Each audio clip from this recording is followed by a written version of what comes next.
My dad passed away at the age of 63. It's out of nowhere. Had a stroke. Super hard, obviously, for the whole family, but my dad had life insurance. This is why I have life insurance for my family, for my wife and 4 kids. And the best place to get life insurance is ethos.com because you can do it in 10 minutes. And there's no medical exam and no blood test, just a few health questions. Get life insurance in 10 minutes so your family is protected. Ethos, ETHOS, ethos.com/Mike.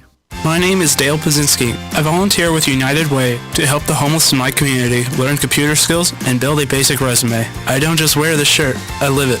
Give, advocate, volunteer. Live United. Go to liveunited.org. Brought to you by United Way and the Ad Council. You're tuned in to Money Matters Boston, 1120 AM WBNW. This is the Money Matters Radio Network, WBNW 1120 AM and W275 CM FM. Concord, Boston, the Money Matters Radio Network. Environmental nonprofit Ocean River Institute is working with communities to tackle climate change with nature-based solutions that feature slowing water down and building more soil with grasses and plants. Research indicates that people acting in their own neighborhoods can build an inch of soil in a year and slow sea level rise down by as much as 25%. Please visit oceanriver.org for more information on opportunities to make a difference and go the distance for savvy stewardship of a greener and bluer planet Earth.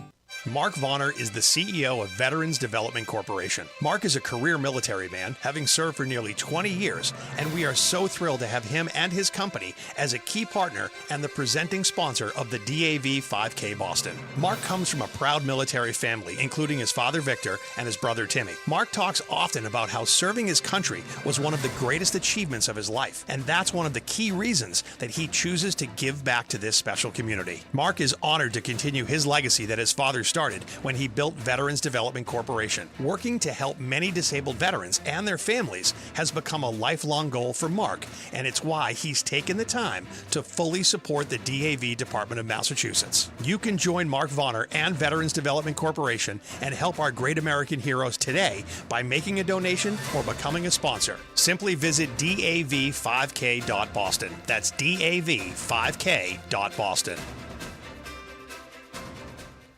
Hey, listen, are you a 50-year-old person looking for term life insurance? Then you need to talk to Bob. Bob specializes in helping people find $1 million or more of term life insurance for a couple of $100 a month. Look, you need to know there's a price war in the term life insurance business, and you may be paying too much. Call Bob, and he'll shop and see how much money he can save you. Look, this could be the last term life insurance policy you ever have. Your rates are guaranteed for the next 20 years. That's right, guaranteed level rates for the next 20 years. And if you're a smoker or your health is not perfect, Bob has great rates for you too. So for $1 million of term life insurance coverage for a couple of $100 a month, call Bob right now. 800-965-7987. 800-965-7987. 800-965-7987. That's 800-965-7987. Paid for by Term Direct. Hi, this is Chuck and Mike from the Armstrong Advisory Group, and our guide this month is titled Inflation and Your Retirement Plan. Mike, why is it so important for retirees to account for inflation in their planning? Yeah, massively important, and I think any retiree over any course of history will tell you that. And when you experience inflation, when you're on a fixed income, it's tremendously difficult. But even small changes in the rate of inflation, or seemingly small ones, can really lead to massive changes. For example, if you're facing 2% inflation, that means that prices roughly double every 35 years. If you're looking at 4% inflation instead, those same prices double only in 17 years. A huge change to your budget. And obviously, this also then influences, your overall spending habits and your withdrawal rate over time. These are things that you have to account for in your planning. You can't just assume that you're going to necessarily see the same kind of inflation that you've seen previously in retirement. Yeah, look, I think generally speaking, over the course of the last 20 years, while there have been massive drawdowns in equities, the inflation figure has remained relatively stable. If you're worried about something that could look different from that over the course of the next 20 years, then it's important to really consider what that would would mean for you. Our guide this month is titled Inflation and Your Retirement Plan, and there are two ways you can request it. The first is by calling 800-393-4001, or you can request it online at armstrongadvisory.com. That phone number again is 800-393-4001, or request the guide online at armstrongadvisory.com. The proceeding was paid for by Armstrong Advisory Group, a registered investment advisor. Nothing in the ad or in any Armstrong guide is specific financial, legal, or tax advice. Consult your own financial, tax, and estate planning advisors before making any investment decisions. Armstrong may contact you to offer investment advisory services. This is Michael Valila, Adjutant of the Disabled American Veterans Department of Massachusetts. We pride ourselves on being able to support veterans in their time of greatest need, ensuring they receive the protections they deserve. For over 100 years, the DAV of Massachusetts has helped thousands of veterans with housing, transportation, and medical assistance, and you can help too. Please visit dav5k.boston and make a donation today. That's dav5k.boston. The Financial Exchange is produced by Money Matters Radio and is hosted by employees of the Armstrong Advisory Group, a registered investment advisor. All opinions expressed are solely those of the hosts, do not reflect the opinions of Armstrong Advisory or anyone else. Investments can lose money. This program does not offer any specific financial or investment advice. Please consult your own financial, tax, and estate planning advisors before making any investment decisions. Armstrong Advisory and the advertisers heard on this program do not endorse each other or their services. Armstrong and Money Matters Radio do not compensate each other for referrals and are not affiliated. This is the Financial Exchange with Chuck Zodda and Mike Armstrong. Your exclusive look at business and financial news affecting your day, your city, your world. Stay informed and up to date about economic and market trends, plus breaking business news every day. The Financial Exchange is a proud partner of the Disabled American Veterans Department of Massachusetts. Help us support our great American heroes by visiting dav5k.boston and making a donation today. This is the Financial Exchange with Chuck Zodda and Mike Armstrong. It's the day after the September Fed meeting. Chuck, Mike, and Tucker here to break down what happened for you. If you want the quick and easy summary, the Federal Reserve cut interest rates, the short-term Fed funds rate, by 0.25%. They made no changes to their plans for the Fed balance sheet. And there was only one dissent that we saw on that 0.25% cut. The one dissent was from Stephen Barron, who was just appointed to the Federal Reserve Board of Governors, and he dissented in a more dovish direction, wanting to cut by 0.5%. Interestingly, no dissents to the upside. I wondered, prior to the Fed meeting, could we maybe see bi-directional dissents where you have one or two dissents to the downside and maybe one or two saying, hey, let's not cut interest rates right now? You didn't see that directly. I say directly because we'll talk about what we got from the summary or the summary of economic projections in just a bit. But ultimately, Mike, the actual action taken by the Fed, completely in line with expectations from the market and not unexpected in any way, shape, or form. Yeah, look, it confirmed what everyone had been anticipating, a 25 bip cut, but a lot less drama in the vote itself and press conference afterward than I think some probably in the media had been hoping for. There were, like you said, there was one dissent. And how are we pronouncing his name? Because I've heard it pronounced Myron. I guess it doesn't matter, but I'd like to get his name right. I've been going with Miran, but it might be different. Okay, we'll look it up. I've heard quite a few. I've heard a number of pronunciations, but I mean, I remember before Scott Bessent came in, it was Besant, it was Besant, it was Bessent. Yeah. I don't know. So we can't all have nice, simple names like Zodda. And I have to say your name Zodda to get my phone to actually call the right person when I do it. So I appreciate your phone. The drama, the fireworks that people were alluding to ahead of this, right? You've had a few different pieces of this. You've had the president calling for 300 basis points worth of cuts. You have a brand new member of the Fed who is taking a leave of absence from his role at the Council of Economic Advisors, but that is a first time something like that's been done since, I think, the 1930s on the Fed, right? This is Usually they are independent members who resign from their other jobs. Myron hasn't. You have the attempted firing of Lisa Cook, where a judge blocked it at the last minute so that she could actually vote in this matter. And then beyond all of that, you have slightly embattled Jay Powell here, who has been heavily criticized by the president for his lack of action so far on on interest rates, for his oversight of a construction project, and what seems like the president's just general distrust and dislike of the sitting Fed chair. And honestly, to I guess Jay Powell's credit, he was able to really bring everybody in and say, hey, we need to act together on this, and they really did without any of those fireworks that could have been there. So I don't know that there's much else to read into other than, the other members of the Fed really wanted to show a united front that, hey, this is where we think the direction should be. To your point, a lot less clarity once you start looking at those economic projections, which came out yesterday and come out once per quarter, or 4 times a year. So let's look at those, and then after I want to talk about Powell's press conference, because I thought his press conference was one of the more interesting ones that I've seen in a few different respects. But let's talk first about the summary of economic projections. Sure. So 4 times a year, the Fed meets 8 times a year, and in half of those meetings, they put out the SEP. And it's basically, hey, where do you think, they ask each member on the Fed, and it's all done anonymously, so no one knows, who exactly is saying this or that. But they say, where do you think GDP is going to be? Where do you think headline and core PCE are going to be? Where do you think the Fed funds rate is going to be? And where do you think the unemployment rate is going to be? And they do this, the one that we got this week, or this round, was you get 25, 26, 27, 28, so 4 years of projections and then longer run. I don't really care about the 27 and 28 ones because who knows? Let's be honest. Too far away. Do we have any idea where the economy is going to be in 2028? No, like you could have Yellowstone erupt in a supervolcano and the whole world changes, and so I don't really care about the 2028 projections or even the longer run ones.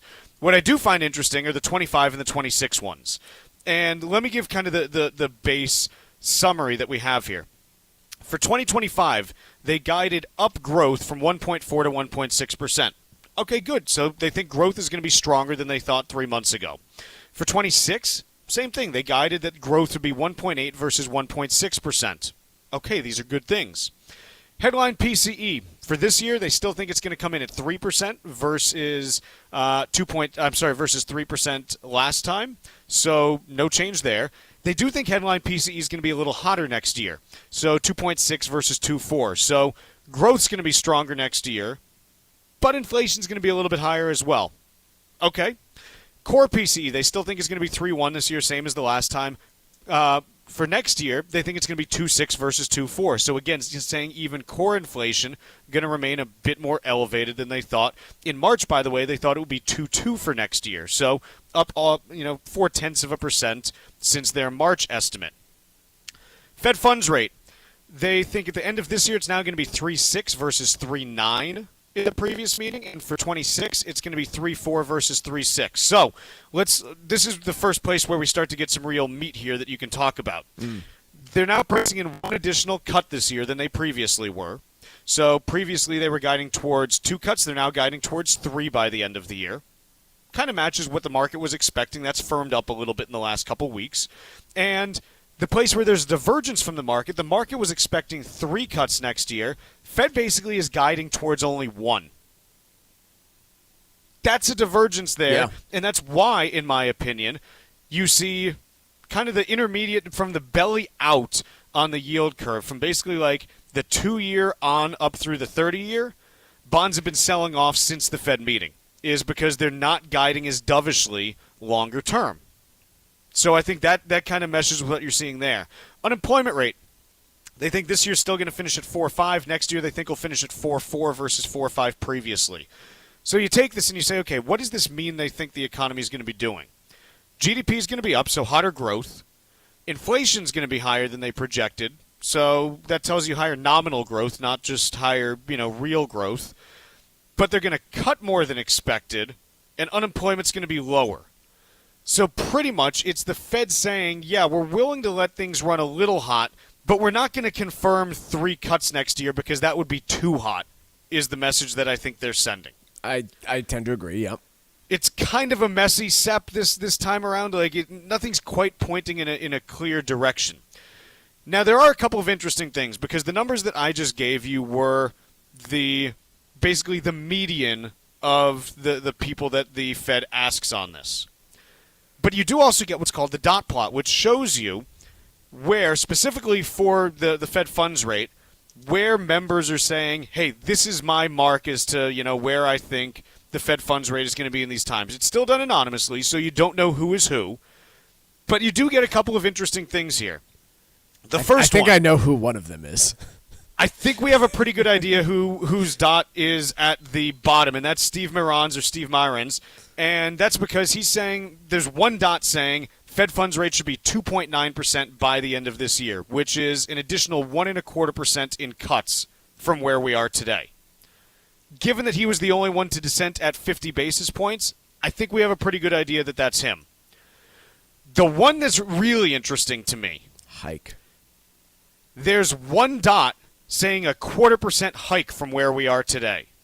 So someone in the Fed, in the Board of Governors, or a Federal Reserve Branch president, because those are the people that get surveyed for the dot plot. And remember here that this does not necessarily mean that they voted yesterday.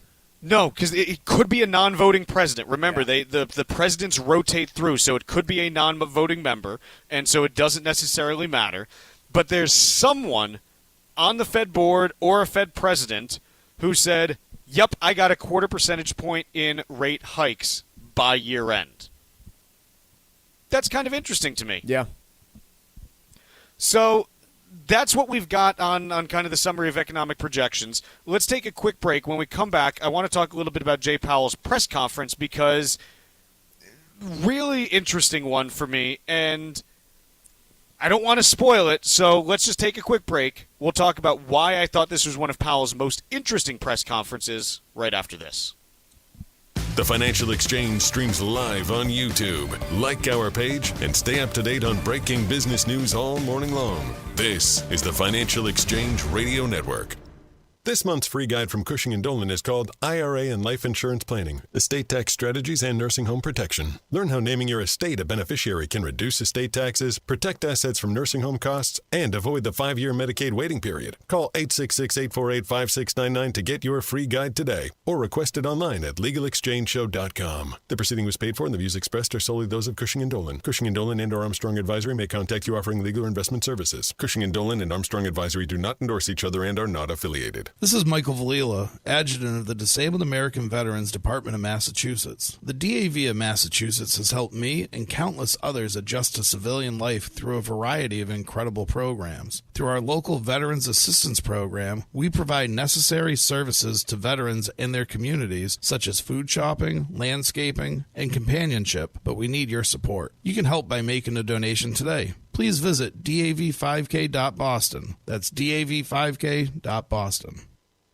Inflation, housing costs, and rising interest rates are putting pressure on families everywhere. From higher insurance and taxes to volatile markets, today's economic landscape is changing fast. This is Chuck Zodda from the Armstrong Advisory Group. We're hosting 2 financial seminars this fall, first at Margaritaville Resort Cape Cod on October 9th, and next at the Showcase Superlux in Chestnut Hill on October 16th. Call 800-393-4001 to reserve your spot. We'll discuss how to manage risk, protect your retirement, and create a plan that can handle economic ups and downs. Whether it's core inflation, market volatility, or policy changes, you'll learn about strategies that may help you plan smarter. Register today by calling 800-393-4001 or on our website, armstrongadvisory.com. The proceeding was paid for by Armstrong Advisory Group, a registered investment advisor. Nothing in the ad or in any Armstrong guide is specific financial, legal, or tax advice. Consult your own financial, tax, and estate planning advisors before making any investment decisions. Armstrong may contact you to offer investment advisory services. Mark Vonner is the CEO of Veterans Development Corporation. Mark is a career military man, having served for nearly 20 years, and we are so thrilled to have him and his company as a key partner and the presenting sponsor of the DAV 5K Boston. Mark comes from a proud military family, including his father Victor and his brother Timmy. Mark talks often about how serving his country was one of the greatest achievements of his life, and that's one of the key reasons that he chooses to give back to this special community. Mark is honored to continue his legacy that his father started when he built Veterans Development Corporation. Working to help many disabled veterans and their families has become a lifelong goal for Mark, and it's why he's taken the time to fully support the DAV Department of Massachusetts. You can join Mark Vonner and Veterans Development Corporation and help our great American heroes today by making a donation or becoming a sponsor. Simply visit dav5k.boston. That's dav5k.boston. Hey, listen, are you a 50-year-old person looking for term life insurance? Then you need to talk to Bob. Bob specializes in helping people find $1 million or more of term life insurance for a couple of $100 a month. Look, you need to know there's a price war in the term life insurance business, and you may be paying too much. Call Bob, and he'll shop and see how much money he can save you. Look, this could be the last term life insurance policy you ever have. Your rates are guaranteed for the next 20 years. That's right, guaranteed level rates for the next 20 years. And if you're a smoker or your health is not perfect, Bob has great rates for you too. So for $1 million of term life insurance coverage for a couple of $100 a month, call Bob right now. 800-965-7987. 800-965-7987. 800-965-7987. That's 800-965-7987. Paid for by Term Direct.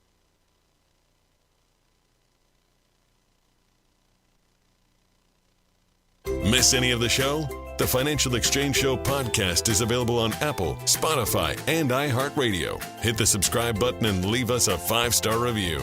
This is the Financial Exchange Radio Network. The committee decided to lower the target range for the federal funds rate by a 0.25 percentage point. In the near term, risks to inflation are tilted to the upside and risks to employment to the downside. A challenging situation. When our goals are in tension like this, our framework calls for us to balance both sides of our dual mandate. With downside risks to employment having increased, the balance of risks has shifted. All right, so we've covered the summary of economic projections from the Fed. Now, Mike, it's time to dig into Jay Powell's press conference. And I take two different kinds of notes when I'm listening to this. The first, I try to directly transcribe what Powell is saying, or at least like as closely as I can to get, the gist of it. And that makes up 95% of the notes that I take, just because I want to be able to, say, okay, here's what he said. And I'm basically looking at, the market while this is happening, just so that I can see how the market is reacting specifically to what he's saying, like what is moving the market in different directions. The other piece that I do, and this is maybe 5 to 10% of the notes I take, is my own interjections as to, oh, gee, here's why I found this interesting. And I had one of these yesterday. And this is direct from my notepad here. It says, not a direct quote, they have no idea what's going to happen with the economy next year either. Yeah, at least we're on the same boat. I have never seen Jay Powell so confused in a press conference. And I don't mean confused like, I don't understand, what's going on, like where I'm. What I mean is, I truly think that Powell and the rest of the Fed have absolutely no idea what's going to happen to the economy next year. And it's because it's at this hinge point, it's at this pivot point right now where, hey, if the labor market continues to worsen, yeah, there's some real problems and they're going to have to cut rates, significantly further. If it turns out that this labor market stuff is just an aberration and a short-term dip that, gets resolved, I think Jay's sitting there saying, pretty glad I'm off the job in a few months because I might have to be dealing with higher inflation next year in the event that this economy starts to really get cranking. Yeah, I did also get the sense, and I wasn't watching it live, I was in a few meetings, I did get the sense that there was a general struggle to describe, I guess, the trade-offs right now between their dual mandate, the which one they should be more concerned about. And I struggle to believe that they are going to be, if inflation ends up being the bigger concern, I'm very concerned about their ability to react to it. If it's unemployment, I think they've got a pretty good playbook. I know exactly what they're going to do. Yeah. But man, if the inflation comes back, I don't think that anybody there has a real solid sense of how they're going to successfully combat it and convince the general public that they've got it under control. And so this came to a head. The inflation question came to a head. Mike McKee asked this question yesterday, which I thought was a great question. Like the people who were there, like they were honestly like, "What are you talking about on this?" This is Mike's question. Every year since 2015, your SEP has stated that you would reach your inflation target 2 years later, and this SEP says that you're going to hit your target 2 years later. 2% inflation does not seem to be in sight. Does that suggest that the 2% target is not really achievable? And does this present any credibility problems for you in telling people that's what you're going to do if you ever can reach it? Which is like, wow, like, hey, Fed, you guys say you've got a 2% inflation target, but you never hit it. What gives, man? I mean, I'm like, okay, like that's a real question. Sure. And Powell's answer, I wrote down, he says, you're putting down a rate path that is designed to get to 2% inflation. The nature of the exercise is to put down policy that will get you to the goal by the end of the exercise. So that's why he basically says, look, we always say we're going to get to 2% inflation because we think we're going to be able to prescribe policy that gets us there. Well, okay, is kind of what Mike's saying, but how come you never actually get there? And should we believe you when you say you're targeting 2% inflation when you're cutting into 3.1% core inflation right now?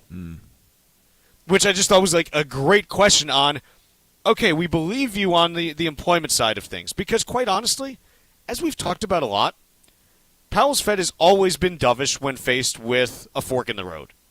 You can go back to late 2018 when, hey, the Fed's balance sheet is on autopilot, and then the stock market and bond market started getting a little wobbly. And 3 weeks later, Powell's like, no, we're going to stop the balance sheet runoff now. I don't think we're going to do that anymore. And there were no more rate hikes in 2019 after hiking in 2018. We then come to, early 2022, late 21. Inflation's running, north of 7% still. Hey, what are you going to do at your first, meeting of 2022? We're going to hike by 0.25%. You're going to do what? Yeah, there's still, some risks that may materialize. We don't want to go too far. Okay, well then surely once, war breaks out in Ukraine and oil prices go through the roof, hey, you're going to hike faster because inflation's coming, more hot and heavy. Well, there's potentially downside risks to the economy because of this, so we don't want to go too quickly. Okay, I got you. Okay. Then we come to last year. Economy's slowing. And, some concerns about the labor market heading into the fall. What do you do in September? We're going to cut by 50 basis points. Jeremy Siegel's screaming for 75 in an intra-meeting, thing, but we're not going to do that. We'll do 50. Okay, so, the facts are in evidence that when faced with inflation versus the labor market, they've typically wanted to support the labor market more than batten down the hatches against inflation. You could make a case that that's probably why we're still in this situation right now is, look, the biggest problem with the Powell Fed, they did not hike quickly enough and steeply enough in 2022, in my opinion. And that might be why inflation's still lingering, is you didn't just beat it into submission at the cost of, the labor market to a certain extent. So I think that what you have here is Powell's just kind of uncomfortable right now because he's like, I think there's problems with the labor market, and he said this. There's a couple other quotes that I want to read on this. He said, let me make sure that I have them. Here we go. I don't think we can say that conditions do not warrant a restrictive policy now. So he's not saying that we shouldn't be restrictive, but that the risks were tilted towards inflation, but are now towards a more equal balance. And if they continue to move in that direction, then we need to be moving more in the direction of neutral as it goes there. So what he's saying is the risks are evolving right now, where he's more concerned about, they're kind of in balance, but because of the direction of travel, they want to try to get ahead of it and prevent the labor market from becoming even worse. I want to talk more on this because, again, I think it's a really interesting position the Fed's in right now. Quick break, Wall Street Watch, more Fed talk.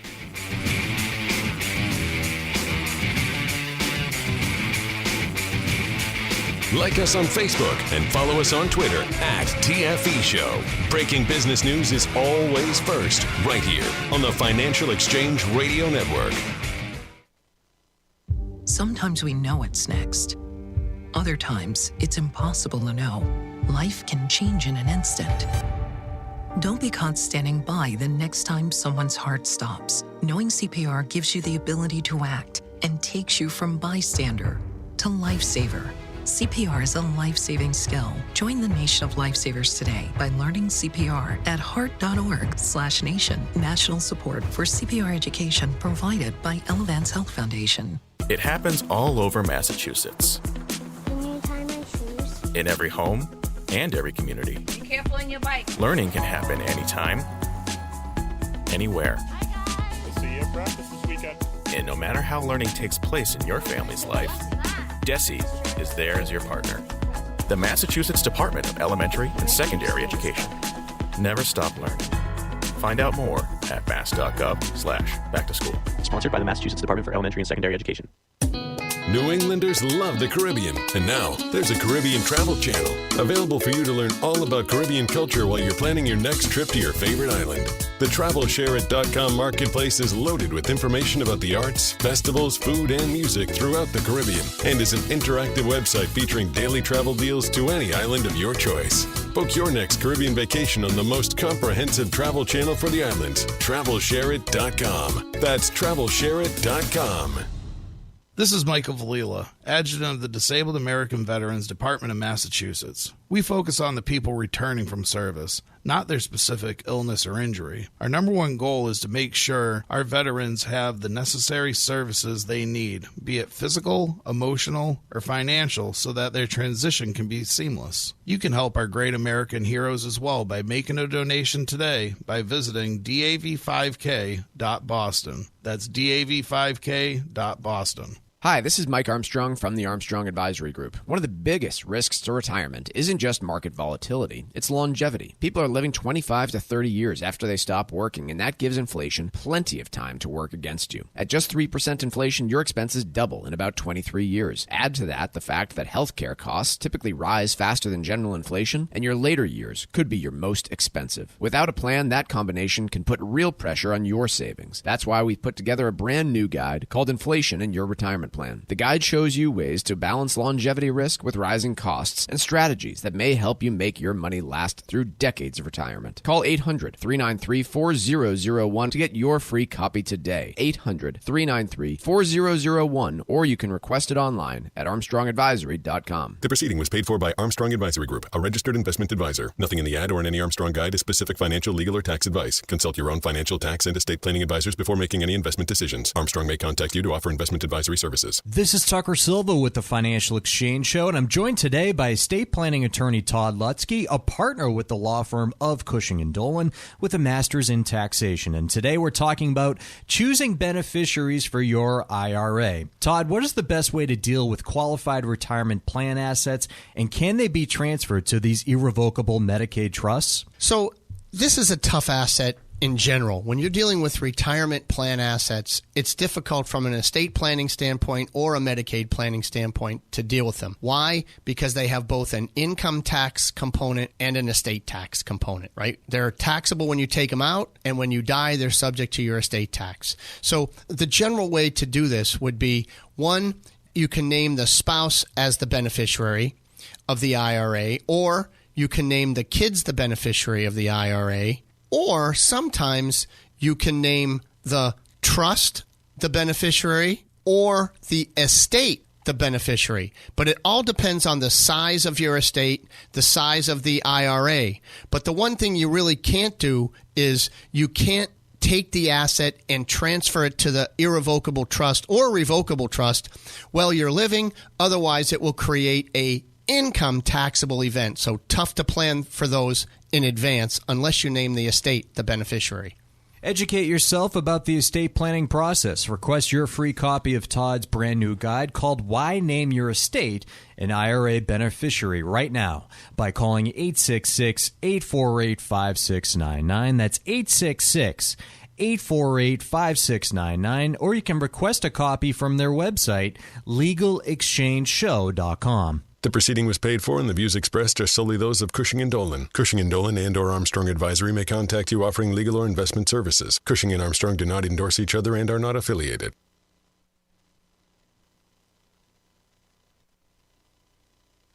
Time now for Wall Street Watch, a complete look at what's moving markets so far today, right here on the Financial Exchange Radio Network. Markets seeing a little bit of a rally here today after the Federal Reserve reduced interest rates by 0.25% at the conclusion of their meeting yesterday afternoon. AI and chip giant Nvidia also remains in the spotlight with more developments. Right now, the Dow is up 0.6% or 296 points higher. S&P 500 is up 0.8% or 53 points higher. And the NASDAQ is up over 1% or 261 points. Russell 2000 is up 1.6%. 10-year Treasury yield up 4 basis points at 4.12%. And crude oil is up about 0.5%, trading at $64.37 a barrel. Big tech news on the day revolves around Nvidia and Intel after Nvidia said it would invest $5 billion in struggling chipmaker Intel to co-develop data center and PC products. After losing nearly 3% yesterday, Nvidia stock is rebounding 3% today. Intel shares, on the other hand, are surging 27%. Meanwhile, shares in Novo Nordisk jumping over 6% after the drug maker said late-stage trials of its once-daily obesity pill showed significant weight reduction in line with its Wegovy injectable weight loss drug. Elsewhere, PayPal and Alphabet announced it would team up on online shopping, laying out plans to combine PayPal's payment infrastructure with Google's AI expertise. Both PayPal and Alphabet shares are climbing 1%. Cracker Barrel posted mixed quarterly results after it missed on earnings, yet beat revenue expectations. The family dining chain also said it expects guest traffic to fall further amid controversy over its branding. That stock is down 1%. Sticking with the restaurant space, where Darden shares are sinking 10% after the Olive Garden owner raised its annual outlook but posted adjusted earnings below forecasts. And after today's closing bell, we'll see earnings from FedEx and Lennar. I'm Tucker Silva, and that is Wall Street Watch. Mike, we were talking about Jay Powell's press conference last segment. Anything that you want to add on it? No, I think I agree with you that there's a fair bit of uncertainty about what comes next. I think part of that, as critical as I am about where the Fed has found themselves over the course of the last few years and their seeming bias towards protecting the labor market over inflation, I will be more than happy to say that it is easy to tell why they're confused about what to do next. Sure. It is not an enviable job to try and navigate this right now because there are a lot of things that point towards both threats from inflation as well as higher unemployment. And so I do not envy the position, and I just remain convinced that I'm not convinced that we will get the inflation, but if we do, I'm convinced that we have a Federal Reserve that doesn't really have a great playbook for what to do about it. No, I mean, look, they were clearly behind the eight ball in 2022. And, did not respond appropriately as rapidly as they needed to, in my opinion. And if faced with rising inflation again, it's an open question because of something that was just 3 years ago. Hey, how would you do it differently this time? I think is a real question. So, and by the way, all of this is feeding into, market optimism, long-term rates coming down over the last several weeks. I think most investors and most people looking at this are taking a look at the Fed and saying, what is the path for them to really hike rates here? How bad would things need to get on the inflation side? Because that's ultimately what could hit markets pretty hard and reverse this trend line that we've seen, is them having to reverse course, and there just doesn't seem to be much of an appetite to do so. Now, the interesting thing is, for all of the noise about, kind of where interest rates are and everything and how they've been moving, yesterday and today, 10-year Treasury moved back up about 13, 14 basis points between the 2 days. And you're pretty much at the same spot that you were at right after the jobs report now at the beginning of this month. You're also, by the way, at the same spot that you were in the end of April, the start of March, and the end of December. The 10-year Treasury has effectively not really moved in the last 10 months now. It's wobbled, certainly, and it's just been there's been no trend, I guess, is what I'm getting at. Like, it's gotten up to a high of 4.8, it's gotten down to a low of 3.8, and we're at 4.12 right now. We've mostly spent most of our time between 4.2 and 4.5. That's kind of been the range that we've landed in generally, but rates haven't really moved a ton overall. Does that start to change? I think, again, we need clear facts in one direction or another. Either the economy is worsening to the point where recession's a real concern and the Fed's got to cut interest rates 2-3%, or hey, inflation is accelerating past 3.5%, and the Fed's got to start hiking again. And to this point, I don't think you have evidence that either of those are happening. Right. For better or for worse, I'm not saying that this is good, bad, or ugly. I'm just saying that it is. If inflation sits at 3 and unemployment stays at 4.3 for the next year, should the 10-year be anywhere different a year from now? Yeah, hypothetically, no. Not really. The direction of travel matters, obviously, but this is kind of the place that we've been for the last year. I mean, again, unemployment is pretty much in the same spot it was in last year. Inflation, basically in the same spot it was in last year, a little bit hotter there. Unemployment's a little bit higher as well, but we're talking like 0.25% on each. Yeah. Is it any surprise that the 10-year hasn't really moved in a year? Not really. The times that it has moved, it got up to 4.8 at the beginning of this year, when just before the inauguration, and everyone was excited about the potential for more growth. It got down to 3.9 shortly after Liberation Day, when people were worried about how high tariffs could impact the U.S. economy. And other than that, it's basically been just in a pretty narrow range, not really doing much of anything. So this is why I keep coming back to, I've been getting a lot of questions like, hey, how come the market's not reacting as much to different, announcements and this and that anymore? I'm like, the market cares about data now. Doesn't care about announcements. The economic data is what's going to drive the 10-year Treasury or, things like that. The market's not worried about announcements anymore. It did that in the spring and decided, hey, I'm not going to pay attention to that. Yeah. Let's talk a little bit about anything else on Fed or rates or anything, Mike? No. Look, this was making a splash because it is the restart of a rate-cutting cycle. I do tend to think that we're going to see a few more of these based on the SEP and based on the commentary. It seems likely that we will see this at one or both of the next two meetings as well. And, what it means for everybody out there listening is, lower rates on some types of financial products, but a real lack of clarity about what might come next. And I don't know, it is me to some extent. I am preparing for higher inflation for not the immediate, but, for kind of the intermediate term as a potential outcome of all this. Also, just one other thing, and look, it's one day, so let's not read too much into this, but remember, last year in the fall, the Fed started a cutting cycle. They cut interest rates. They kept the Fed funds rate by 1%. During that time, the 10-year Treasury went from 3.8 to 4.8. As a result, mortgage rates went from the low 6s to the low 7s. Granted, it's just one day, but yesterday, what did the Fed do, Mike? Cut rates.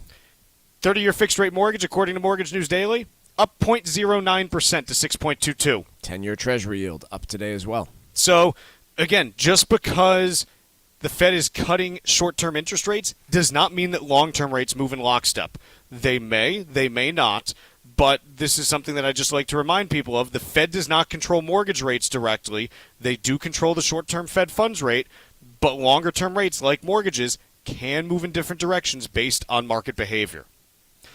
Another data point that we got this morning, weekly jobless claims. Last week we talked about the elevated numbers, and I kind of gave the thought, look, there's a few things on this report that makes me think this is a one-off outlier. First, it's around a floating holiday and Labor Day that can have all kinds of weird seasonal impacts. Second, the Texas numbers appear skewed significantly higher because of a combination of potential fraud as well as a deadline for filing unemployment claims from the floods from this summer.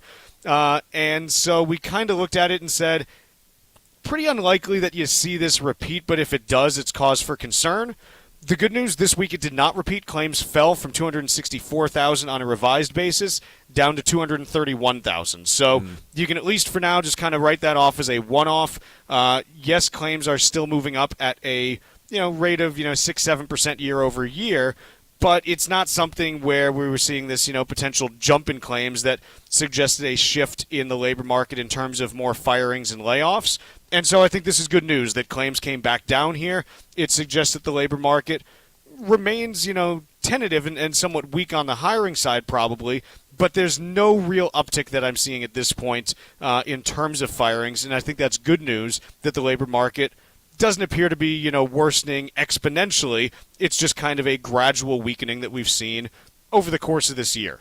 One more data point on the labor market that we're going to be getting tomorrow, actually. This was not on my calendar of things, but I was looking deeper. I've been pretty interested in the state-level unemployment claims because we've seen such a trend here in Massachusetts and other parts of the country.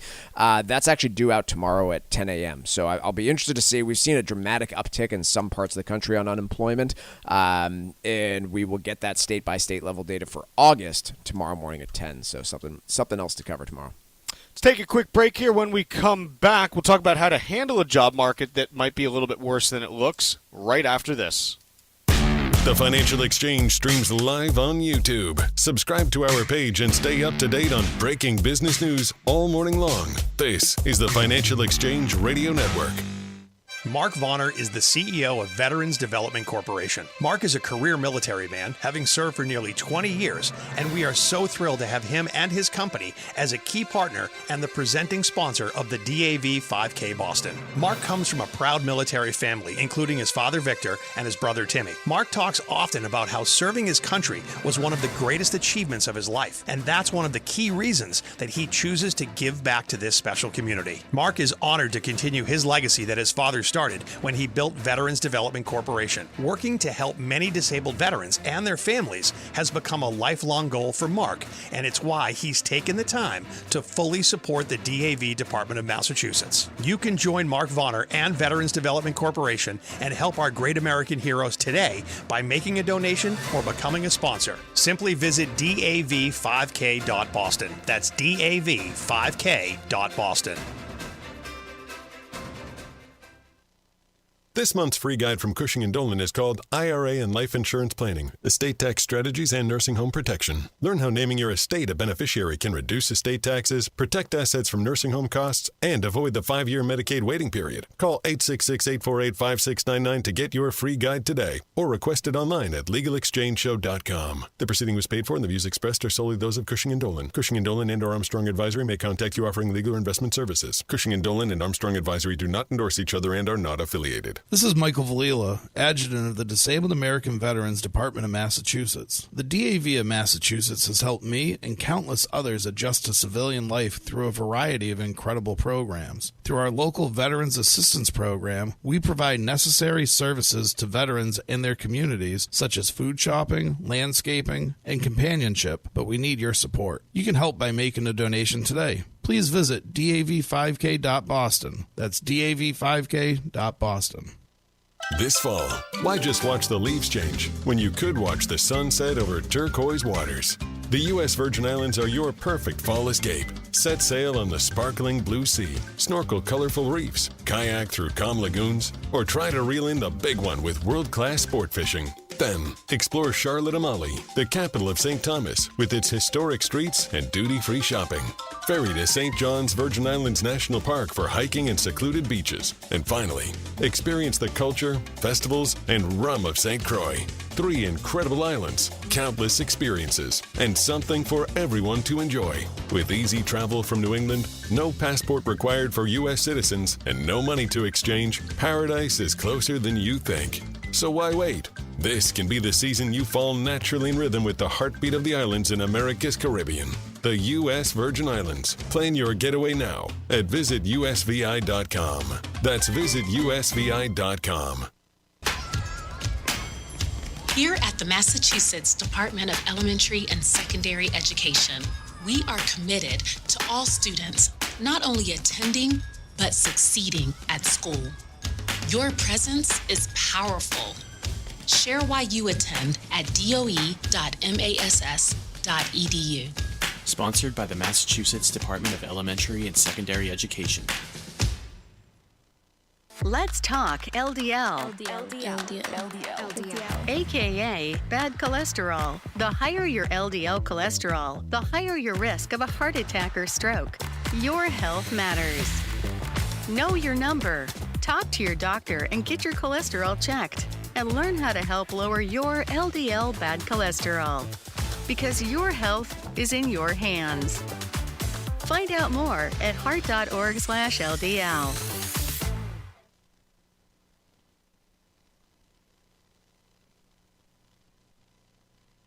Text us 617-362-1385 with your comments and questions about today's show, and let us know what you think about the stories we're covering. This is the Financial Exchange Radio Network. The Financial Exchange is a proud partner of the Disabled American Veterans Department of Massachusetts.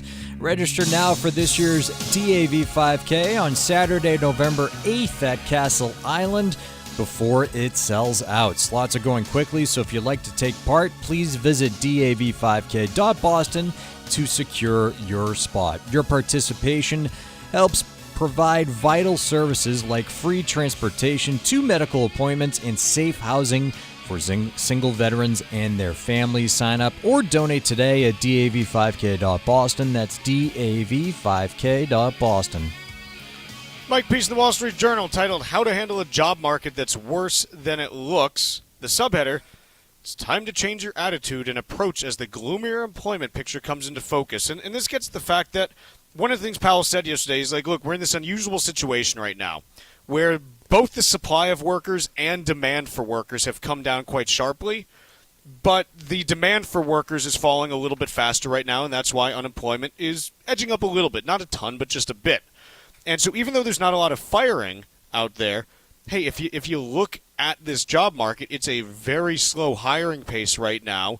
And what this piece is arguing is, hey, you basically have to be really aggressive trying to get out there, network, do anything that you can, because hiring opportunities are not plentiful in this market. Yeah, and I can see that they interview one person who, I don't know the time frame, I think it was sometime earlier this year or last, that quit a job to focus on some education stuff and just kind of assumed based on all the reports of the labor market that it'd be fairly easy to find a new job, and instead is finding that, yeah, maybe those numbers that we report on all the time, and I think we attempt to be a little bit more nuanced in this, but they don't reflect the hiring situation necessarily. Just because we describe the unemployment rate as quite low doesn't mean that there's a big appetite to be able to find a big appetite on the part of employers to hire new people. And so, yeah, I guess that's the other side of this coin is beware what you're seeing in the labor market. It might seem like your employer is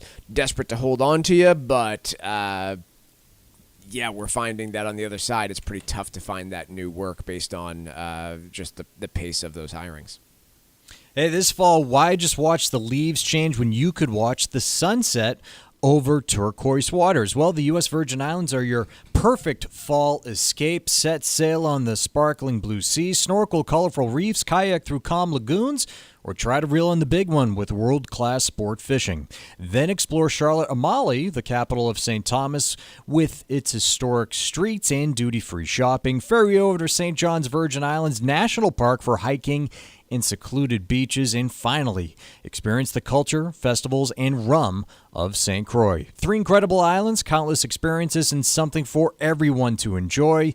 With easy travel from New England, no passport required for U.S. citizens, and no money to exchange, paradise is closer than you think. So why wait? This can be the season you fall naturally in rhythm with the heartbeat of the islands in America's Caribbean, the U.S. Virgin Islands. Plan your getaway now at visitusvi.com. That's visitusvi.com.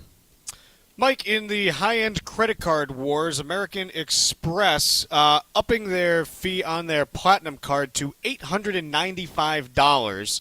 It's a 29% hike from the $695 it's currently at. There are $3,500 out there in potential annual benefits. So if you take advantage of a large chunk of these, you can end up in a situation where you're basically covering all of that fee or more. I mean, I don't know that anyone's going to set their life up to be able to do all $3,500 in benefits, but I guess if you do, okay, I guess this is the card for you. But ultimately, seems exhausting. Well, I've got them up here. So you've got $850 in lounge options at airports, $600 hotel credit that you have to book through Amex Travel, $200 in Uber Cash, $120. But the $200 in Uber Cash is $15 a month and $20 in December. Right. So okay, $120 Uber One credit. $200 airline fee credit. So I guess okay, this will reimburse some of your baggage fees if you book with this credit card on that airline. $500 in value fine hotels and resorts, so you can save on that. I saw something about a meal credit if you book the reservation on Resi. You know what this reminds me of? There's a Lululemon credit. You can get $75 a quarter if you're spending at Lululemon every quarter. $155 on Walmart Plus. This reminds me, the sports teams that will show up and sell you those coupon books that they've gotten sponsored by every restaurant in town. It's there's $150 in value here if you use every one of these coupons. This is what these luxury credit cards are becoming to me. It's what they're turning into. They used to be a lot simpler and more straightforward, where it was, hey, here's $300 for travel. We'll just credit your statement if it's in that category, and here's a couple $100 for dining. We'll do the same thing, and it's so niche now that you kind of look at this and you're like, yeah, it's a big coupon book. And look, they're obviously doing it this way because, yes, they can say there's all this value, but how many people actually do all of this stuff to be able to unlock it? Well, and I presume, too, that Walmart is paying to be part of this membership. All of these companies are very happy to, I might get an Amex customer to try out my subscription service, but, man, I just don't know who this is for. Yeah, it's, look, it's if you're someone who's a high spender and these are the things that you spend your money on, it probably makes sense then, right? I guess. If not, kind of a tough putt. Quick break here. Hour 2 coming up in a bit.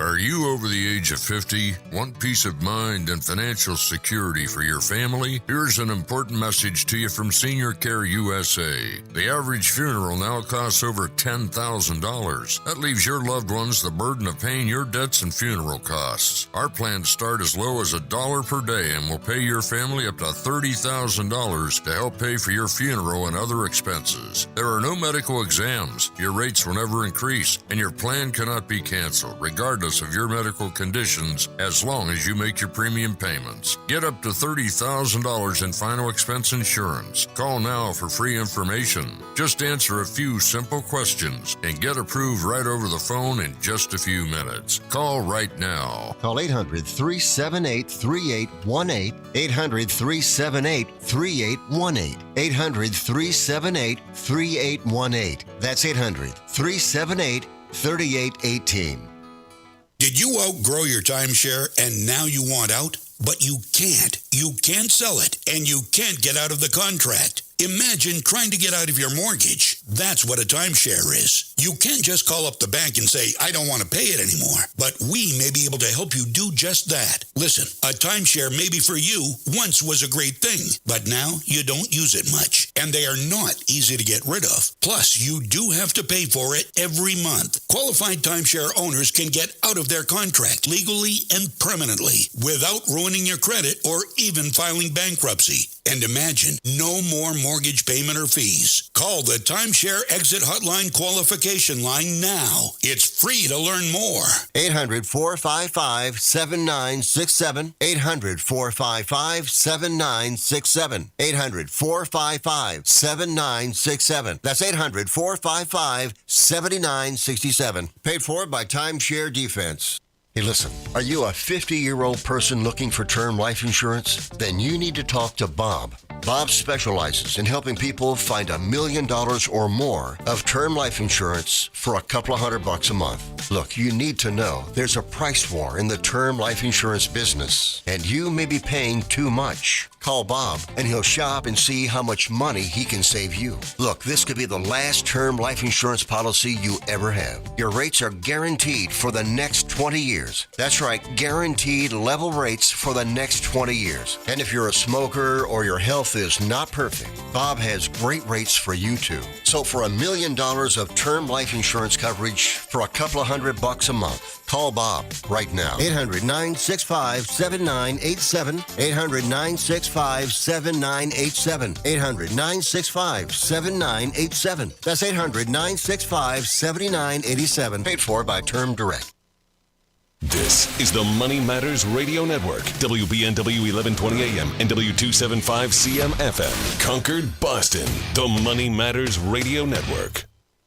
As a busy mom to 4 kids, my to-do list is full. Trying to fit in exercise, eating right, and prioritizing self-care can feel next to impossible. While we can't add more hours to the day, we do have a great resource to help.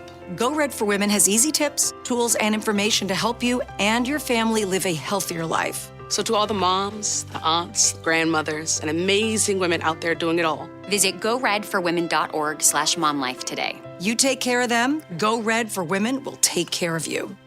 This fall, why just watch the leaves change when you could watch the sunset over turquoise waters? The U.S. Virgin Islands are your perfect fall escape. Set sail on the sparkling blue sea, snorkel colorful reefs, kayak through calm lagoons, or try to reel in the big one with world-class sport fishing. Then, explore Charlotte-Amalie, the capital of St. Thomas, with its historic streets and duty-free shopping. Ferry to St. John's Virgin Islands National Park for hiking and secluded beaches. And finally, experience the culture, festivals, and rum of St. Croix. 3 incredible islands, countless experiences, and something for everyone to enjoy. With easy travel from New England, no passport required for U.S. citizens, and no money to exchange, paradise is closer than you think. So why wait? This can be the season you fall naturally in rhythm with the heartbeat of the islands in America's Caribbean. The U.S. Virgin Islands. Plan your getaway now at visitusvi.com. That's visitusvi.com. Mark Vonner is the CEO of Veterans Development Corporation. Mark is a career military man, having served for nearly 20 years, and we are so thrilled to have him and his company as a key partner and the presenting sponsor of the DAV 5K Boston. Mark comes from a proud military family, including his father Victor and his brother Timmy. Mark talks often about how serving his country was one of the greatest achievements of his life, and that's one of the key reasons that he chooses to give back to this special community. Mark is honored to continue his legacy that his father started when he built Veterans Development Corporation. Working to help many disabled veterans and their families has become a lifelong goal for Mark, and it's why he's taken the time to fully support the DAV Department of Massachusetts. You can join Mark Vonner and Veterans Development Corporation and help our great American heroes today by making a donation or becoming a sponsor. Simply visit dav5k.boston. That's dav5k.boston. This month's free guide from Cushing & Dolan is called IRA and Life Insurance Planning, Estate Tax Strategies and Nursing Home Protection. Learn how naming your estate a beneficiary can reduce estate taxes, protect assets from nursing home costs, and avoid the 5-year Medicaid waiting period. Call 866-848-5699 to get your free guide today, or request it online at legalexchangeshow.com. The proceeding was paid for, and the views expressed are solely those of Cushing & Dolan. Cushing & Dolan and/or Armstrong Advisory may contact you offering legal or investment services. Cushing & Dolan and Armstrong Advisory do not endorse each other and are not affiliated. Hi, this is Chuck and Mike from the Armstrong Advisory Group, and we've got a guide available this month on the topic of inflation and your retirement plan. Mike, a lot of people listening might be familiar with the idea of the Consumer Price Index, the CPI, but rare is it that we find someone whose own personal rate of inflation exactly matches the CPI consistently. Of course, we all have different spending habits. We all live in different parts of the country and have different effects of inflation. But I think a great example here, Chuck, is during a large portion of the 2010s decade, CPI was relatively in control, and people got very little in the way of increases on their Social Security. However, healthcare inflation was pretty hot, and Medicare prices went up pretty dramatically during that period of time. And that is one area that dramatically affects retirees that doesn't play into CPI all that much, and resulted in people seeing their Social Securities just not growing a whole lot during that 2010 decade.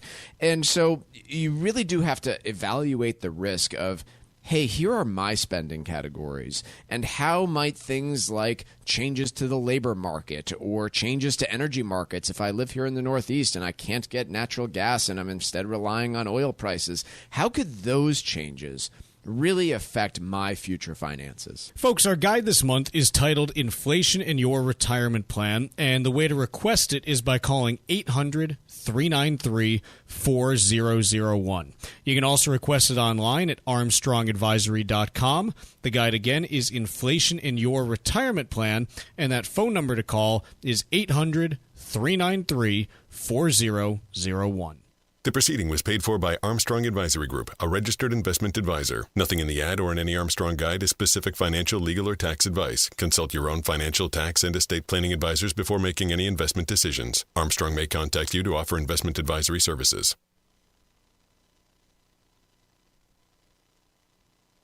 The Financial Exchange is produced by Money Matters Radio and is hosted by employees of the Armstrong Advisory Group, a registered investment advisor. All opinions expressed are solely those of the hosts, do not reflect the opinions of Armstrong Advisory or anyone else. Investments can lose money. This program does not offer any specific financial or investment advice. Please consult your own financial, tax, and estate planning advisors before making any investment decisions. Armstrong Advisory and the advertisers heard on this program do not endorse each other or their services. Armstrong and Money Matters Radio do not compensate each other for referrals and are not affiliated. This is the Financial Exchange with Chuck Zodda and Mike Armstrong. Your exclusive look at business and financial news affecting your day, your city, your world. Stay informed and up to date about economic and market trends, plus breaking business news every day. The Financial Exchange is a proud partner of the Disabled American Veterans Department of Massachusetts. Help us support our great American heroes by visiting dav5k.boston and making a donation today. This is the Financial Exchange with Chuck Zodda and Mike Armstrong. Chuck, Mike, and Tucker with you here, day after the Fed meeting in which the Federal Reserve cut the short-term Fed funds rate by 0.25%. We've got a broad rally taking place in equity markets. All three major U.S. indices are in the green.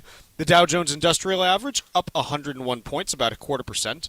S&P 500 up about 37 points, or 0.5%.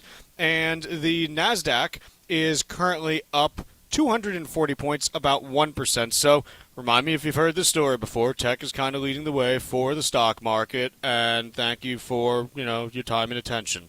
It's what we're seeing with this market. It just continues to be a tech-driven market right now.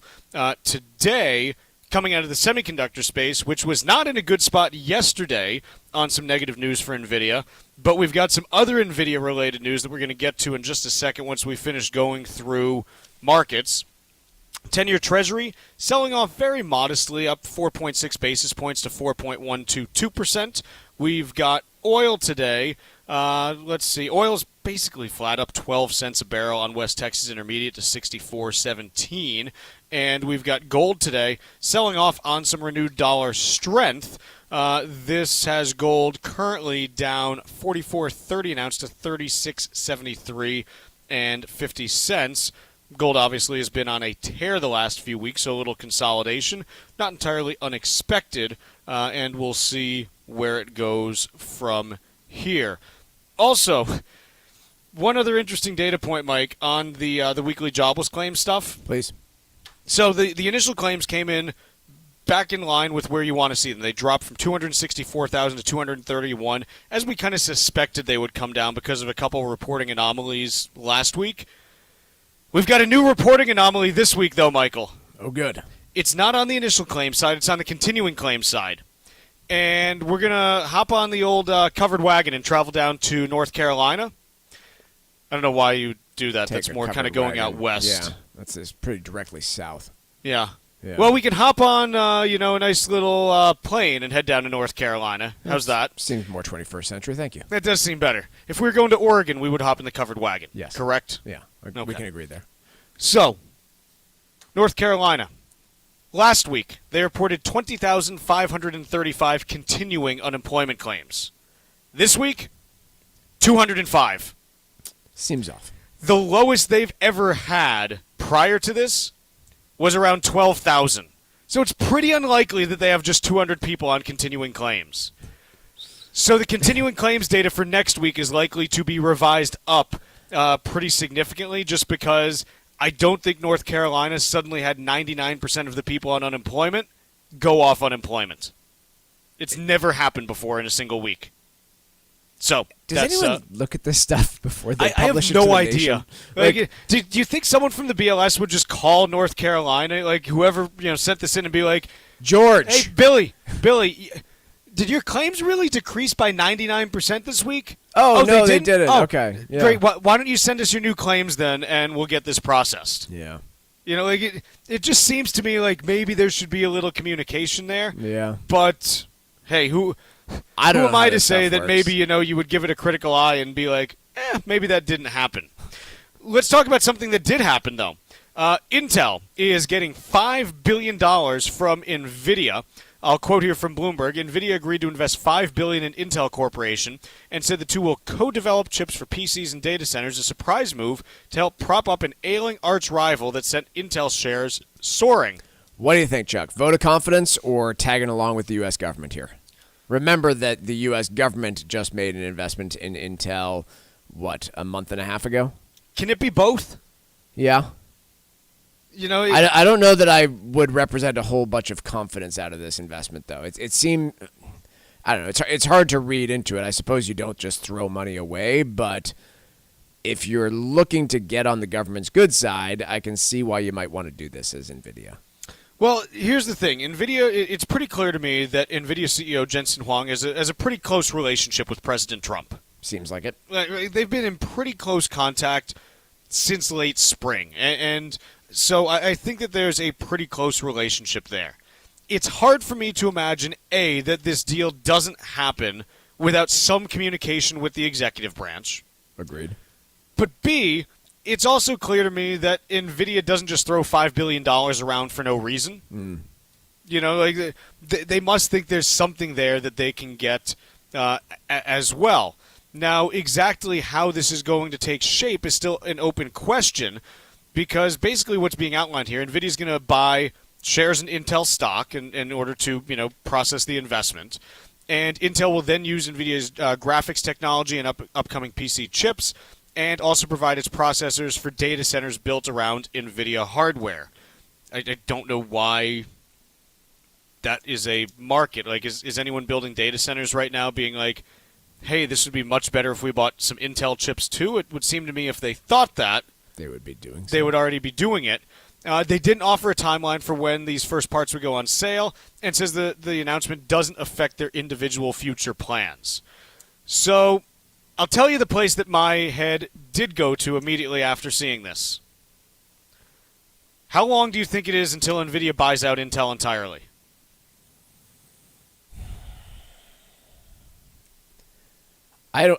Okay, so, I mean, it's only a $146 billion company now, even with the giant jump that they've seen. The stock is up by 56% right now. Yes. I take your point, but does Nvidia really want to manufacture chips?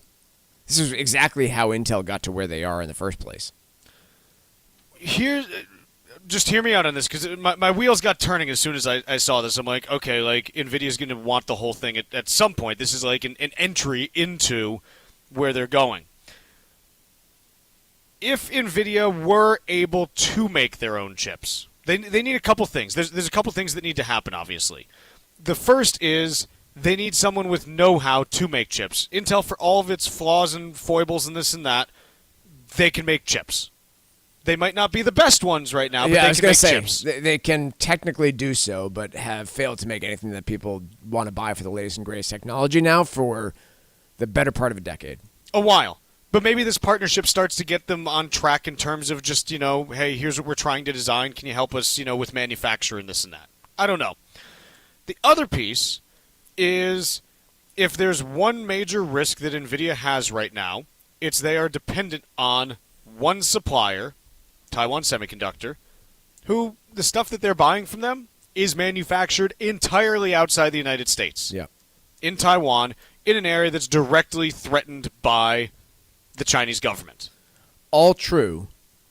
So, if one is nervous about China doing two things, A, kind of cracking down on anything semiconductor related that's being purchased from the U.S., which it seems like they're starting to, and B, the potential for any Chinese military action towards Taiwan. If you can have facilities in the United States that can make your chips, if you're a $5 trillion company or a $4 trillion company, nice to have an insurance policy. A $100 billion insurance policy for having some production capacity out of the U.S. might be worth it. All agreed, but I am also no semiconductor manufacturing expert. Let's throw this thing in front of it. So are you. A decade before they have that capability? More? I genuinely don't know. If you start today, it's a day less than a decade. Yeah. It's every day counts is I guess the point that I'm making, and I don't know. I just think there's there's something there in my opinion, and I just wonder if NVIDIA is seeing the same thing. I don't know. Yeah. I'm just. It's probably easier and cheaper to do it this way than for NVIDIA to start from scratch on their own, I guess is what I'm getting at. Yeah. I'm not sure if that means they need to own Intel, but we'll see. I don't know. This could be one that's like completely off the board. Tucker, can you put this on the board for, call it by end of 27? Give me a 2-year window on this. End of 27. Yeah, what kind of odds am I getting on that? We'll check predict it. Okay. Yeah, let's put that on the board for end of 27, but I don't know. That I saw it and I'm like, ooh, this is a first step. It felt that way to me at least. Yeah. I like our way of promoting gambling versus the NFL's. In that we don't actually bet any money on it? We don't actually bet any money on it, and the things that we bet on, only you and I are interested in. There's no market for this. Will NVIDIA buy Intel by the end of 27? Yeah, we've got one person who's wagering nothing. His name's Chuck. Tune in 2 years. Yeah, when we get to the January 1st, 28 show, it's going to be straight fire. Let's take a quick break here. When we come back, we'll do a little bit of trivia. Do we want to talk Huawei, Michael? Yeah, we do. Okay, let's do a little bit of Huawei when we return. Find daily interviews and full shows of the Financial Exchange on our YouTube page. Subscribe to our page and get caught up on anything and everything you might have missed. This is the Financial Exchange Radio Network. Inflation, housing costs, and rising interest rates are putting pressure on families everywhere. From higher insurance and taxes to volatile markets, today's economic landscape is changing fast. This is Chuck Zodda from the Armstrong Advisory Group. We're hosting 2 financial seminars this fall, first at Margaritaville Resort Cape Cod on October 9th, and next at the Showcase Superlux in Chestnut Hill on October 16th. Call 800-393-4001 to reserve your spot. We'll discuss how to manage risk, protect your retirement, and create a plan that can handle economic ups and downs. Whether it's core inflation, market volatility, or policy changes, you'll learn about strategies that may help you plan smarter. Register today by calling 800-393-4001 or on our website, armstrongadvisory.com. The proceeding was paid for by Armstrong Advisory Group, a registered investment advisor. Nothing in the ad or in any Armstrong guide is specific financial, legal, or tax advice. Consult your own financial, tax, and estate planning advisors before making any investment decisions. Armstrong may contact you to offer investment advisory services. This fall, why just watch the leaves change when you could watch the sunset over turquoise waters? The U.S. Virgin Islands are your perfect fall escape. Set sail on the sparkling blue sea, snorkel colorful reefs, kayak through calm lagoons, or try to reel in the big one with world-class sport fishing. Then, explore Charlotte Amalie, the capital of St. Thomas, with its historic streets and duty-free shopping. Ferry to St. John's Virgin Islands National Park for hiking and secluded beaches. And finally, experience the culture, festivals, and rum of St. Croix. 3 incredible islands, countless experiences, and something for everyone to enjoy. With easy travel from New England, no passport required for U.S. citizens, and no money to exchange, paradise is closer than you think. So why wait? This can be the season you fall naturally in rhythm with the heartbeat of the islands in America's Caribbean. The U.S. Virgin Islands. Plan your getaway now at visitusvi.com. That's visitusvi.com. Mark Vonner is the CEO of Veterans Development Corporation. Mark is a career military man, having served for nearly 20 years, and we are so thrilled to have him and his company as a key partner and the presenting sponsor of the DAV 5K Boston. Mark comes from a proud military family, including his father Victor and his brother Timmy. Mark talks often about how serving his country was one of the greatest achievements of his life, and that's one of the key reasons that he chooses to give back to this special community. Mark is honored to continue his legacy that his father started when he built Veterans Development Corporation. Working to help many disabled veterans and their families has become a lifelong goal for Mark, and it's why he's taken the time to fully support the DAV Department of Massachusetts. You can join Mark Vonner and Veterans Development Corporation and help our great American heroes today by making a donation or becoming a sponsor. Simply visit dav5k.boston. That's dav5k.boston. Environmental nonprofit Ocean River Institute is working with communities to tackle climate change with nature-based solutions that feature slowing water down and building more soil with grasses and plants. Research indicates that people acting in their own neighborhoods can build an inch of soil in a year and slow sea level rise down by as much as 25%. Please visit oceanriver.org for more information on opportunities to make a difference and go the distance for savvy stewardship of a greener and bluer planet Earth. Sometimes we know what's next. Other times, it's impossible to know. Life can change in an instant. Don't be caught standing by the next time someone's heart stops. Knowing CPR gives you the ability to act and takes you from bystander to lifesaver. CPR is a life-saving skill. Join the nation of lifesavers today by learning CPR at heart.org/nation. National support for CPR education provided by Elevance Health Foundation.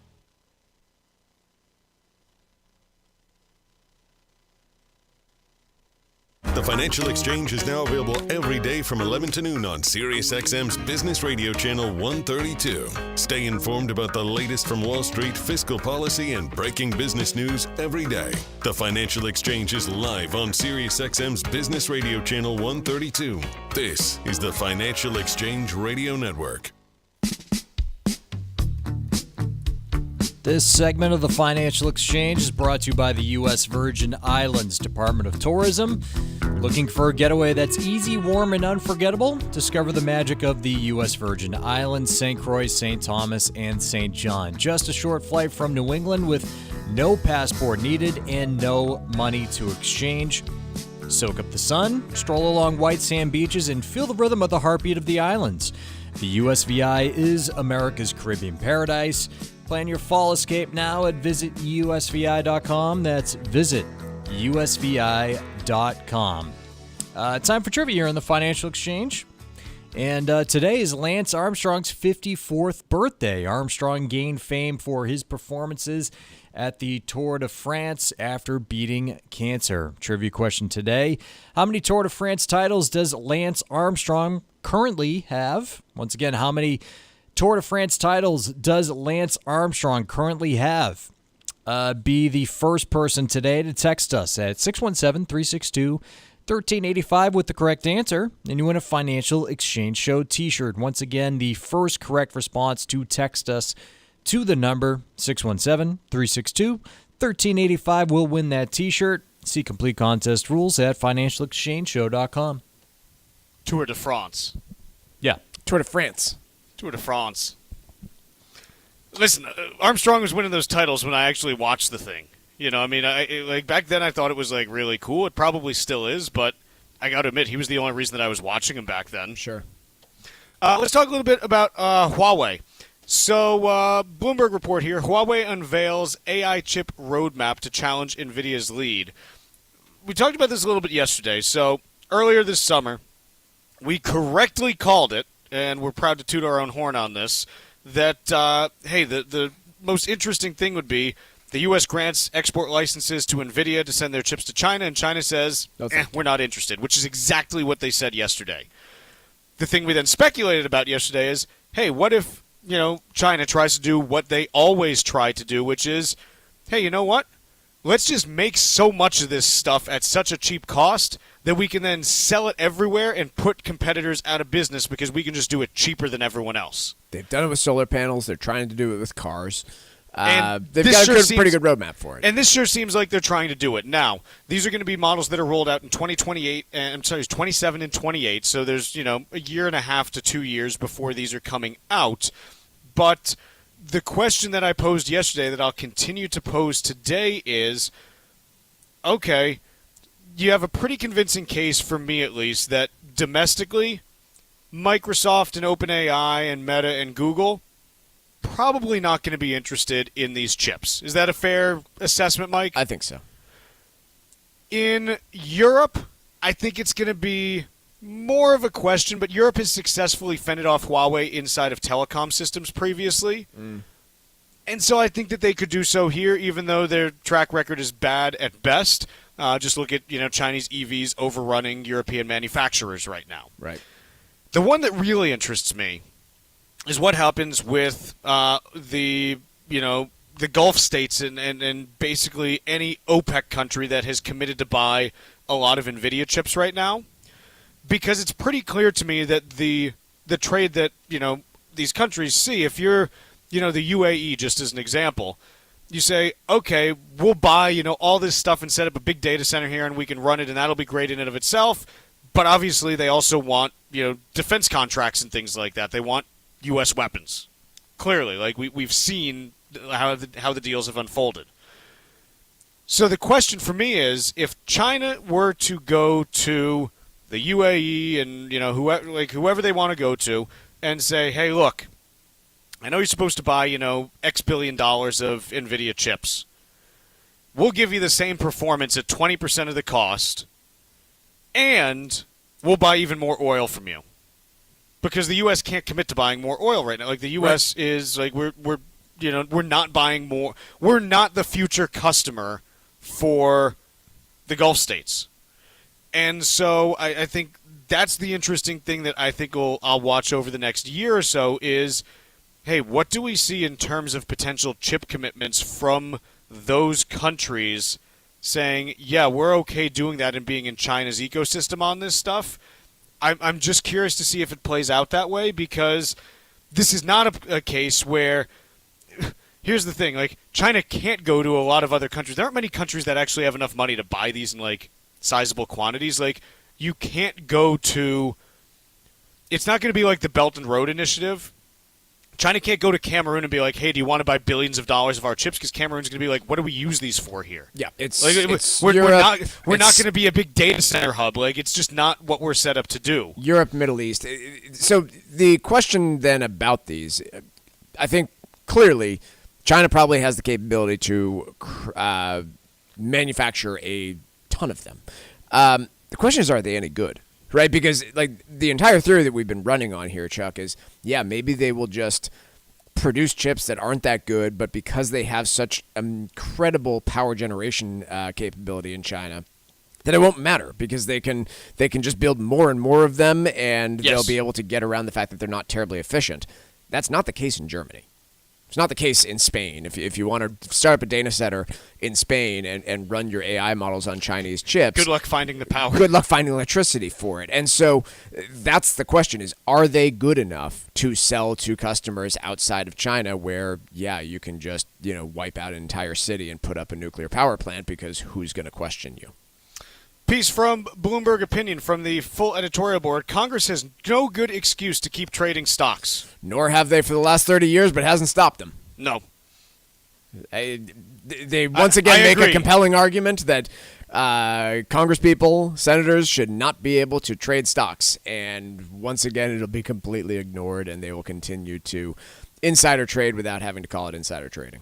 Yeah, it's this should be one of the simplest things to do, but obviously Congress is kind of failing to self-police on the issue, and that's why you have two different exchange-traded funds that are now tracking the trades of Nancy Pelosi and Ted Cruz. Yeah. So I guess we'll just continue to tolerate this. We shouldn't. Everyone should be upset about this because both Democrats and Republicans do it over and over again. Disgusting. Let's take a quick break here. Stocks remain broadly positive as we head towards the bottom of the hour. We got the Trivia Answer and Wall Street Watch next.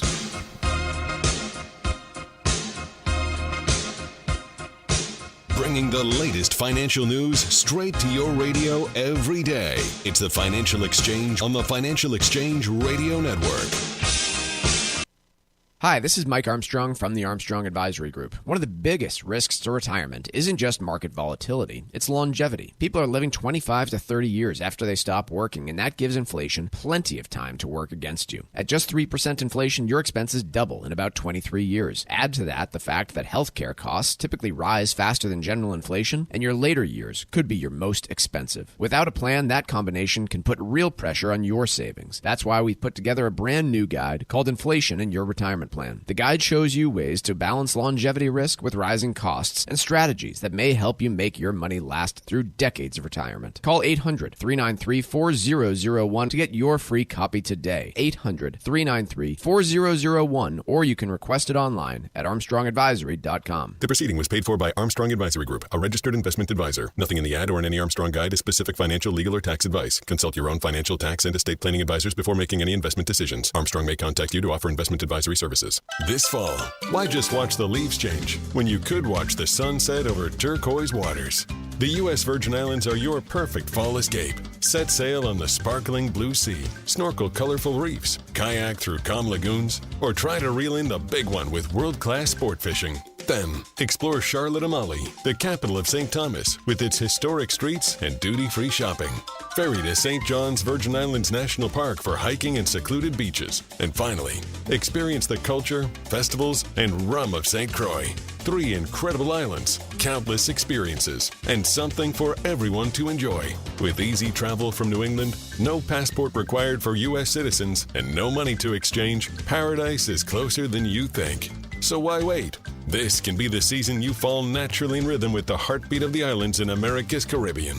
The U.S. Virgin Islands. Plan your getaway now at visitusvi.com. That's visitusvi.com. Mark Vonner is the CEO of Veterans Development Corporation. Mark is a career military man, having served nearly 20 years, and we are so proud to have him and his business as a key partner and a presenting sponsor of the DAV 5K Boston. The DAV Department of Massachusetts does incredible work, and it's one of the first organizations that Mark became familiar with after his military service ended back in 1984. As Mark built his company, he knew he'd be giving back to fellow veterans who needed jobs, support services, medical supplies, and so much more. Mark works with disabled veterans every day, and it's one of the key reasons why he's such a big supporter of Dan Stack, the DAV Department of Massachusetts, and the DAV 5K Boston. You can join Mark Vonner and his team and make a donation to the DAV Department of Massachusetts or become a sponsor of the DAV 5K Boston. Simply visit dav5k.boston. That's dav5k.boston. This is Tucker Silva of the Financial Exchange Show, and I'm joined today by estate planning attorney Todd Lutzke, a partner with the law firm of Cushing & Dolan with a master's in taxation. And today we're talking about choosing beneficiaries for your IRA. Todd, what is the best way to set up designated beneficiaries for qualified plan assets from both a Medicaid and estate tax planning perspective for a married couple? Generally, for a married couple, you have several choices. The most commonly used one is you're going to make the surviving spouse the designated beneficiary. It doesn't shelter assets from estate taxes. It just passes to the surviving spouse. It avoids probate, and it's probably the best way to go from an income tax perspective, not necessarily an estate tax perspective. Another way would be you could technically name the trust the beneficiary of the IRA when you pass. That at least will help it shelter assets for estate tax purposes and still provide for the surviving spouse. But from a Medicaid perspective, it will then protect it from the nursing home, but it'll take 5 years. Perhaps the newest and best way to do this would be to name the estate the beneficiary, provided you are over age 73 or over. That way, it goes through probate into the will. It is sheltered for estate taxes. It is immediately protected from the cost of long-term care for the surviving spouse, and the surviving spouse has access to it as well. Educate yourself about the estate planning process. Request your free copy of Todd's brand new guide, Why Name Your Estate an IRA Beneficiary, right now by calling 866-848-5699. That's 866-848-5699. Or you can request a copy from their website, legalexchangeshow.com. The proceeding was paid for, and the views expressed are solely those of Cushing & Dolan. Cushing & Dolan and/or Armstrong Advisory may contact you offering legal or investment services. Cushing and Armstrong do not endorse each other and are not affiliated.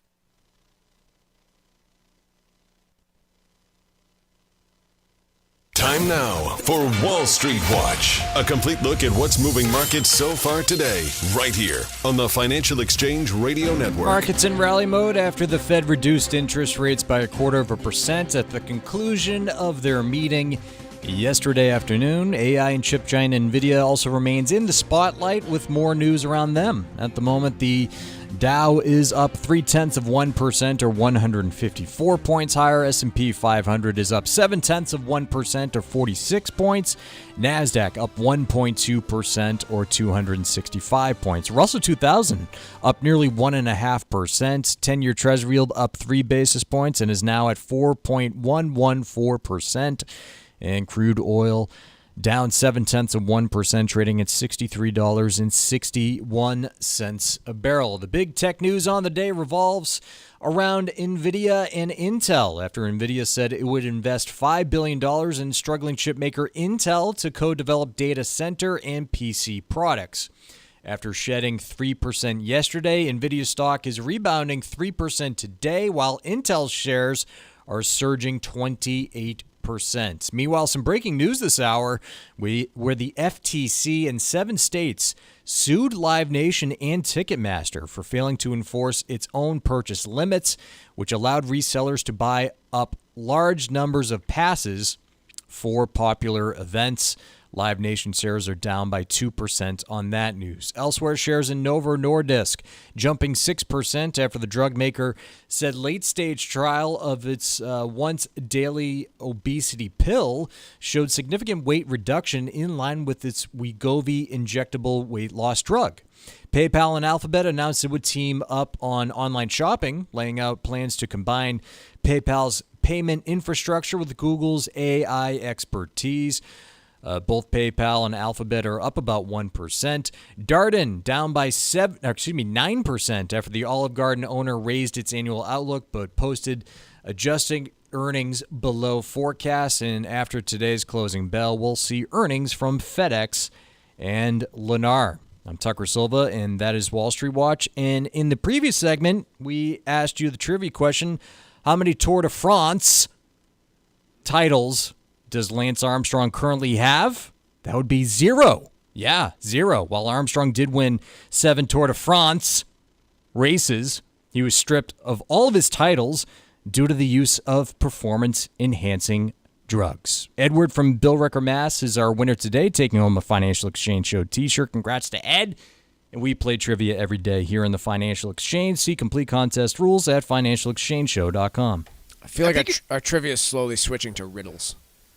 I think it's Tour de France. Shut up. Just strong feelings from Tucker on this one.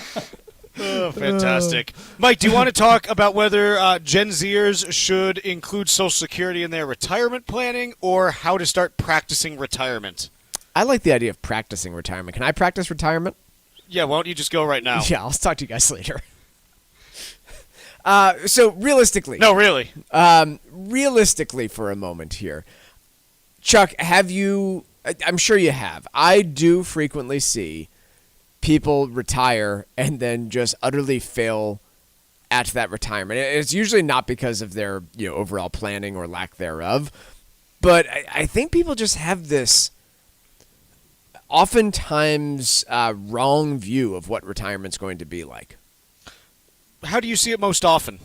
When I see people screw it up, like let me be clear, like 8 times out of 10, I think people do it really well. They, find a lot of enjoyment in retirement. They are doing things that they didn't have time to do. They're restarting passions that they had previously. But when I see people screw it up, it's usually because they end a job either involuntarily or because they just hated the job. And then they have no idea what to do with themselves. Yeah. It's a lot of times, I would say almost all the time, when people talk about planning for retirement, they're so focused on can I that they don't really focus on, well, how do I actually do it? And should I? Yes. And so what does this get at in terms of the idea of practicing retirement? Like, what do we mean by practice retirement? Well, the case that they lay out, which is a compelling one, but most employers won't let you do it, is try and kind of slowly practice your retirement activities before you get there. Like most of us that are heading towards retirement don't have young kids at home anymore. And so, hey, I really want to get into, I'm going to go with the most unique one I know. Client of mine really wanted to retire and spend more of his time building birdhouses. Love it. Awesome activity. Try it out. Have you watched Listers, by the way? Do it for 5 hours on a weekend and see if you actually enjoy it would be the answer. No, I haven't watched Listers. What's Listers? It's a 2-hour documentary on these guys who decided to go on an extreme bird watching tour for a year. Extreme? Like doing nutty things to go watch birds. Okay. I know you'd be like, extreme bird watching, what's that? Like, if you watch it, you'll get it. And then they wrote a book basically about all the birds that they saw, but it's a bird watching book for lay people. Got it. So the reviews that you see on Amazon are like, not the book I would pick in order to find birds, but entertaining nonetheless. So the awesome result, the result that I've seen people really get the best out of is when an employer actually allows you to cut back your hours. Right? Like, hey, sure. Yeah, I'm going to 3 days a week, and yes. I'm phasing into retirement. Now, again, that's a pretty unique situation. I will fully admit that most employers aren't terribly okay with it. No. But, if you can drive a compelling argument, hey, I'm going to drop my health insurance, and you can cut my wages, but I want to try out this retirement thing and go to 3 days a week. Like, what a perfect solution for figuring out what it is that you're going to do. So that's the idea of practicing retirement, and if it doesn't really work in that specific way, then there's other ways to do it, such as dedicating, I guess the most important thing is actually having a reason to get up in the morning and do retirement every day, right? Like, what is it that I'm going to fill my time with? But to have the luxury of practicing that, to have the luxury of knowing that, hey, I can step out and drop my health insurance and move back to a few days a week, you do have to start with the financial side of planning for retirement as well. And if you would like to learn a little bit more about how Armstrong Advisory Group thinks about those stages of planning for retirement, we'd encourage you to come to one of our live seminars happening next month. I've talked a little bit about these before, but it's going to be a combination of both a live broadcast of this show, The Financial Exchange, followed by meet and greet and seminar with the Armstrong Advisor Group. We're going to buy you lunch and meet you at either the Showcase Superlux in Chestnut Hill on October 16th or the Margaritaville Resort on Cape Cod on October 9th. So 2 separate events that you can sign up for. Space is always limited for these folks, and we do sell out, so we need you to call and book your appointment before you show up. Once again, the first one, live broadcast of the Financial Exchange, followed by lunch with AAG, October 9th on the Margaritaville Resort on Cape Cod. And then followed by that, we're going to be doing the Showcase Superlux Chestnut Hill on October 16th. You can sign up at armstrongadvisory.com or by just calling us at 800-393-4001. It's a really good time. You get to see the actual show, meet that guy. Tucker, will you be there in person, or do you have to stay here? To be determined. To be determined whether or not you get to meet Tucker at these events. But we would love to have you. It's always a really fun time, and I think a lot of people get a lot out of it. So join us October 9th, October 16th, armstrongadvisory.com. The proceeding was paid for by Armstrong Advisory Group, a registered investment advisor. Nothing in the ad or in any Armstrong guide is specific financial, legal, or tax advice. Consult your own financial, tax, and estate planning advisors before making any investment decisions. Armstrong may contact you to offer investment advisory services. Mike, we got to talk about this home insurance piece. Yeah. It's titled, and this is something we've been harping on for the last year, and again, I still don't think people are quite prepared for this. And the title says that. Home insurance, as you know it, is doomed. You're not ready. And I know that Mike, how often are we like, doomers on the show where we're like, the world's going to end, everything's going to be bad, like... No, we don't say that, but we criticize the articles that do say it. This one's underplaying it, in my opinion. When you have the CEO of the largest reinsurer out there, reinsurance companies are insurance companies that insure insurance companies, coming out and saying, we are starting to reach the limits of traditional insurance. Yes. That's it's a shot across the bow. Correct. So just as the data that we have here, home insurance costs in the United States have risen 20% in the past 2 years. They're set for another 8% gain nationally this year. And when you look at it, the states that have high home insurance rates, they're the exact ones that you'd expect. Florida, Louisiana, Oklahoma, Colorado, Texas. They're ones with lots of natural disasters, because that's usually what causes the most widespread damage. It's, home, fires and things like that. Sure, that happens, but it's kind of predictable. There's a fairly fixed rate of those across the country. You don't have hurricanes in Vermont, same way that you don't have, earthquakes in North Carolina that cause, any meaningful widespread damage. So you can kind of predict where the damage is going to be. So Louisiana, as an example, right now, this year, the average home insurance cost there is $11,000 a year. That's expected to rise by another $3,000 this year. So you're talking a 25% premium bump for Louisiana this year. And as someone who spent last weekend in Louisiana, I can tell you, it's a really low and flat state, and I understand exactly why this is happening. It's also a relatively poor state where people are not going to be able to insure these things.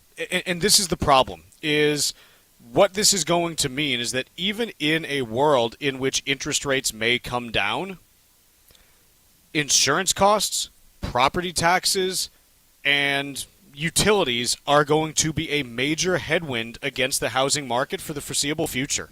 Here's my biggest problem with this overall situation is we are not doing anything at the state or federal level to address this head on. And so what everyone should be listening to and what can you do? I worry about what will be done, which seems to be like, here's how I see this playing out, Chuck, is more and more insurance companies try to raise prices. More and more states prevent them from doing so. More and more states go and set up the Florida and California model, which is if your insurance company drops you, the state will insure you again. And where I think we will ultimately lead to is someday one of those companies will go belly up, and then we at the federal level, all taxpayers will have to decide, okay, are we bailing out state insurers that made bad decisions? Yep. it's like, I don't have an answer for how you deal with this at the insurance company level other than raising premiums. I don't think you can stop that. What I worry about is that we in Massachusetts, we in Vermont, in Maine, across the country are going to be left holding the bag for when Florida's state insurer finally goes belly up based on a huge hurricane. Sure. And that's how it involves all of us. Yeah, the Florida insurance market does appear to be stabilizing somewhat. Yeah, it does. Insurers are coming back. They finally got rid of some of the fraud. They've allowed premium increases. You have people dropping off the state-run insurance. So I'm seeing signs of encouragement. But it's stabilizing at an average cost of like $15,500 a year, which is up from $7,000 a year a few years back. Yeah. So that this is unfortunately the stuff that you need to do in order to stabilize these things. Is the insurance costs likely have to go up? I mean, Louisiana, just as an example, the average cost of a home in Louisiana, not that different from the broader U.S. It's about $500,000 for homes that were sold this year. If you're paying $14,000 for insurance, you're talking about almost 3% of the home's cost in any given year is going to the insurance policy. Yeah. And that has an impact because, hey, $1,000 a month being added to your monthly mortgage payment, it's probably increasing your monthly payment by 50%. It's a huge thing that you got to account for, and it's going to happen in more and more states because this is a widespread issue that is going to continue to grow. Quick break here. When we come back, Stack Roulette. The Financial Exchange Show podcast drops every day on Apple, Spotify, and iHeartRadio. Hit that subscribe button and leave us a 5-star review. You're listening to the Financial Exchange Radio Network. This fall, why just watch the leaves change when you could watch the sunset over turquoise waters? The U.S. Virgin Islands are your perfect fall escape. Set sail on the sparkling blue sea, snorkel colorful reefs, kayak through calm lagoons, or try to reel in the big one with world-class sport fishing. Then, explore Charlotte-Amalie, the capital of St. Thomas, with its historic streets and duty-free shopping. Ferry to St. John's Virgin Islands National Park for hiking and secluded beaches. And finally, experience the culture, festivals, and rum of St. Croix. 3 incredible islands, countless experiences, and something for everyone to enjoy. With easy travel from New England, no passport required for U.S. citizens, and no money to exchange, paradise is closer than you think. So why wait? This can be the season you fall naturally in rhythm with the heartbeat of the islands in America's Caribbean. The U.S. Virgin Islands. Plan your getaway now at visitusvi.com. That's visitusvi.com.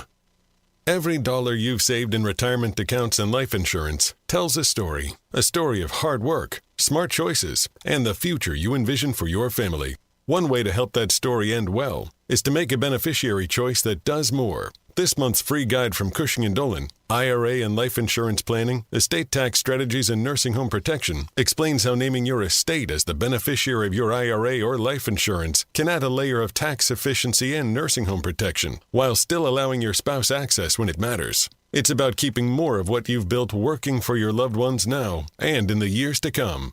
Get your free copy today by calling 866-848-5699. That's 866-848-5699. Or you can request it online from our website, LegalExchangeShow.com. The proceeding was paid for and the views expressed are solely those of Cushing & Dolan. Cushing & Dolan and or Armstrong Advisory may contact you offering legal or investment services. Cushing & Dolan and Armstrong Advisory do not endorse each other and are not affiliated. Inflation, housing costs, and rising interest rates are putting pressure on families everywhere. From higher insurance and taxes to volatile markets, today's economic landscape is changing fast. This is Chuck Zodda from the Armstrong Advisory Group. We're hosting 2 financial seminars this fall, first at Margaritaville Resort Cape Cod on October 9th, and next at the Showcase Superlux in Chestnut Hill on October 16th. Call 800-393-4001 to reserve your spot. We'll discuss how to manage risk, protect your retirement, and create a plan that can handle economic ups and downs. Whether it's core inflation, market volatility, or policy changes, you'll learn about strategies that may help you plan smarter. Register today by calling 800-393-4001 or on our website, armstrongadvisory.com. The proceeding was paid for by Armstrong Advisory Group, a registered investment advisor. Nothing in the ad or in any Armstrong guide is specific financial, legal, or tax advice. Consult your own financial, tax, and estate planning advisors before making any investment decisions. Armstrong may contact you to offer investment advisory services.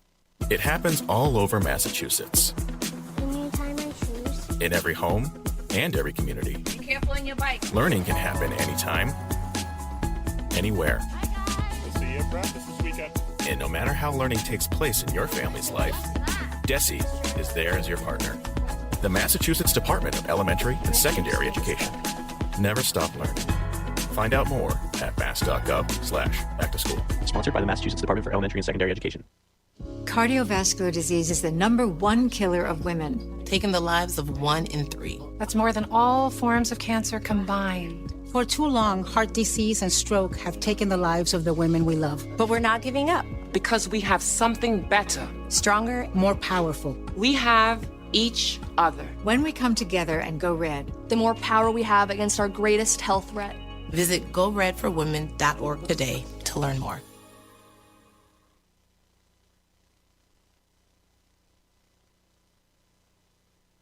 Hear the Financial Exchange every day from 11 to noon on SiriusXM's Business Radio Channel 132. Keep it here for the latest business and financial news and the trends on Wall Street. The Financial Exchange is now live on SiriusXM's Business Radio Channel 132. This is the Financial Exchange Radio Network.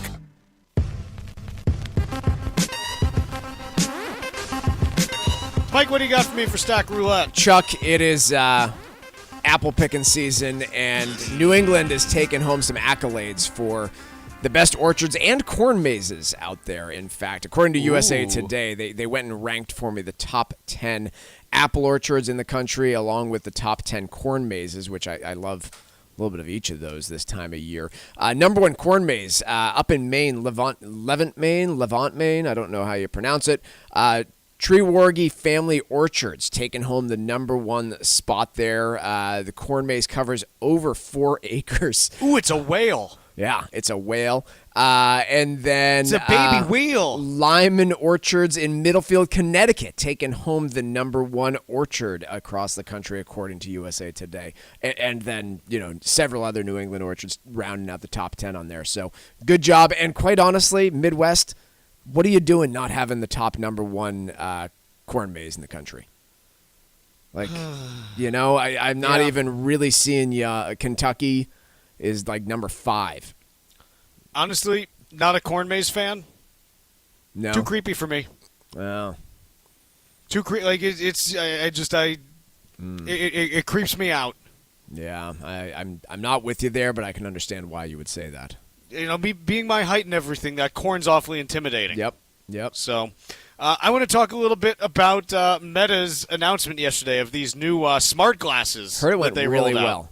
Yeah, when you can't get the product to work during your demo, gosh, it sure seems really intuitive for us all to be wearing these. So the best description that I saw yesterday was, congrats to Meta on pushing everyone to use the Apple eyeglasses 3 years from now. And this is like the threat is, hey, even if this becomes a thing, which Zuckerberg's trying to talk about, hey, like everyone's going to be wearing these because I get it, they want to control the hardware so they don't get bopped on the head like Apple did to them a few years ago. But ultimately, there are a few different problems that Meta has. The first is no one wants to buy their hardware in any form factor. Let's be honest. They've tried a lot of different things. They've tried glasses before. They've tried artificial, virtual reality stuff. They've tried the HomePod type device things, like the in-home devices and things like that. I don't think there's any evidence that people want to buy Meta hardware. They're just really hooked on the social media aspect of it.